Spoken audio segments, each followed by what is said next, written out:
Reading to our children is so important, and most of us have a book series that we just love. Yeah, and a book series that families have grown to love is now 10 years old.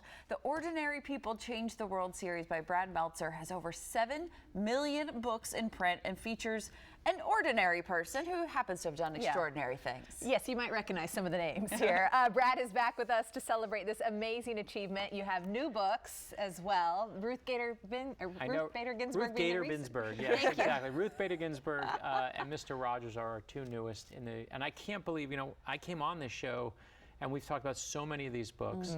We started with I Am Amelia Earhart, I Am Abraham Lincoln, I Am Rosa Parks and Jackie Robinson, but now we're at 10 years, 32 books in, and we have so many little kids and families who have come along with us for the ride. Yeah. You write fiction, nonfiction. You've got these books. Do you have one that you like better? A genre that you like better? A good story to me is a good story, right? And what I look for is some obviously for kids, some are for adults. But someone like Ruth Bader Ginsburg and Mr. Rogers, right? When I was 5 years old, Mr. Rogers taught me that I could use my creativity to put good into this world. And that's all we're trying to do, is use our creativity. So these books are my soul in book form, my way of giving my kids better heroes to look up to, heroes of kindness and compassion, and just being a good person. Now those kids are in college. That's what's crazy. These are books age like 5 to about 12 years old. My kids were 5 and 8 when I started writing for them. They're in college now. And so, and in fact, a woman, but she was a girl back then, said to me at a book signing 2 days ago, "Thank you, I grew up on your books." And I felt so old in that moment when she said it to me. Honored, I'm sure. Honored, so honored too, of course. Yeah, wow. I mean, I read to my daughter every night. She's 2 years old. I learn things as I'm reading the books. So it's also very helpful for us and parents. that's the goal, right? Ruth Bader Ginsburg is the newest one. When you read that book, we all think of Ruth Bader Ginsburg as this serious Supreme Court justice. But when she was a little girl, she just wanted to go on adventures. She wanted to climb trees. She wanted to play tag. But it's a time when girls aren't supposed to do that. You can't do that. You're a girl. You can't do that. It's her mother who breaks that stereotype.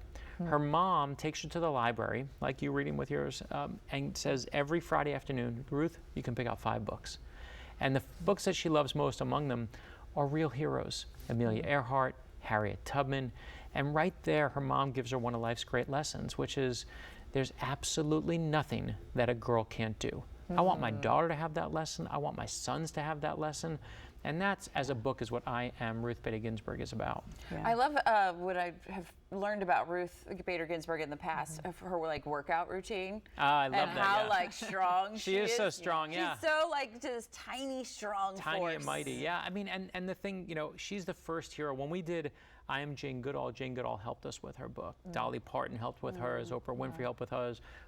Congressman John Lewis helped me with the Dr. King book because he liked our Rosa Parks book. So we've been so lucky. Ruth Bader Ginsburg is the first hero we've done where I knew the hero before we started, because her daughter was one of my teachers in law school. She was a professor of mine. So I actually met her. In fact, Justice Ginsburg and I, one of her clerks, got married and requested that Justice Ginsburg and I sign the marriage certificate as the witnesses, the 2 witnesses. Wow. So we're in the back room. That's my neat. friend's in her white dress, and Ruth Bader Ginsburg signs the certificate, and I looked at my friend and I was like, "Do you really need me at this point? I think you got it covered." I think it's pretty legal at that point.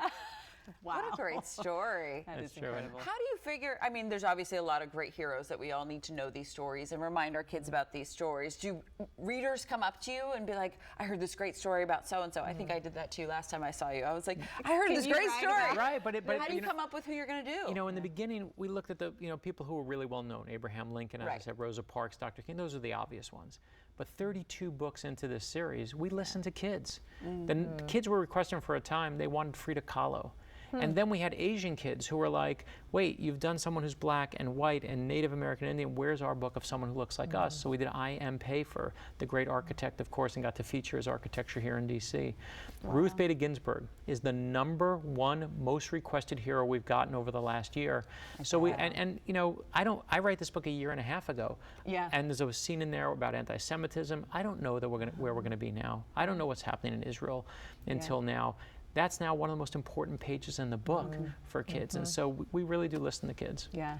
We want to say you do have an event tonight at Tyson's Corner with Wonder Woman herself, Linda Carter, at 6 p.m. So go out there to see Brad and hear all about the new book, Yes. Wonder Woman. You're going to have fun tonight. We're But gonna we appreciate you taking some time. Wonder Woman is coming to Tyson's. We're going to have fun, trust me. And so is Brad Meltzer. We can find all this on your website, Brad. All on our website, bradmeltzer.com. .com. Perfect. Thank you so much for being here. Good to see Thank you. you.